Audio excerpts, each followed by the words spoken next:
بسم اللہ الرحمن الرحیم۔ السلام علیکم ورحمۃ اللہ وبرکاتہ۔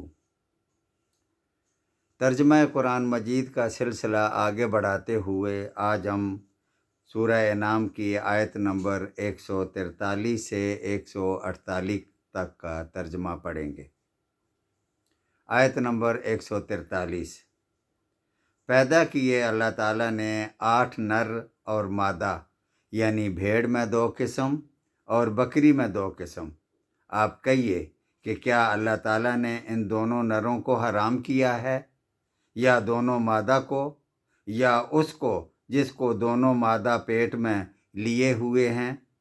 تم مجھ کو کسی دلیل سے تو بتاؤ اگر تم سچے ہو۔ آیت نمبر 144۔ اور اونٹ میں 2 قسم اور گائے میں 2 قسم۔ آپ کہیے کہ کیا اللہ تعالیٰ نے ان دونوں نروں کو حرام کیا ہے، یا دونوں مادہ کو، یا اس کو جس کو دونوں مادہ پیٹ میں لیے ہوئے ہیں؟ کیا تم حاضر تھے جس وقت اللہ تعالیٰ نے تم کو اس کا حکم دیا؟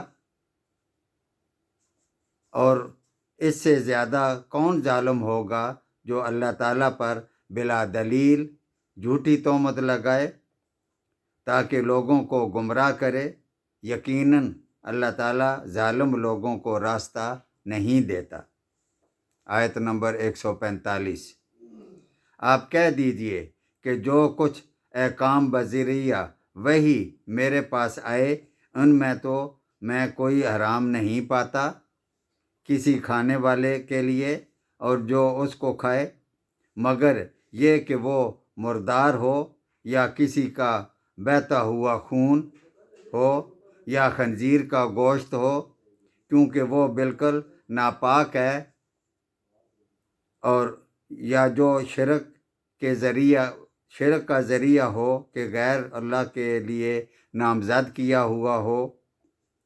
پھر جو شخص مجبور ہو جائے بشرطے کہ نہ تو طالب لذت ہو اور نہ تجاوز کرنے والا ہو، وہ واقعی آپ کا رب غفور اور رحیم ہے۔ آیت نمبر 146۔ اور یہود پر ہم نے تمام ناخن والے جانور حرام کر دیے تھے، اور گائے اور بکری میں سے ان کی دونوں کی چربیاں ان پر حرام کر دی گئی تھیں، مگر وہ جو ان کی پشت پر یا انتڑیوں میں لگی ہو یا ہڈی سے ملی ہو۔ ان کی شرارت کے سبب ان کو یہ سزا دی، اور ہم یقیناً سچے ہیں۔ آیت نمبر 147۔ پھر اگر یہ آپ کو جھٹلائیں تو آپ فرما دیجئے کہ تمہارا رب بڑی وسیع رحمت والا ہے، اور اس کا عذاب مجرم لوگوں سے نہ ٹلے گا۔ آیت نمبر 148۔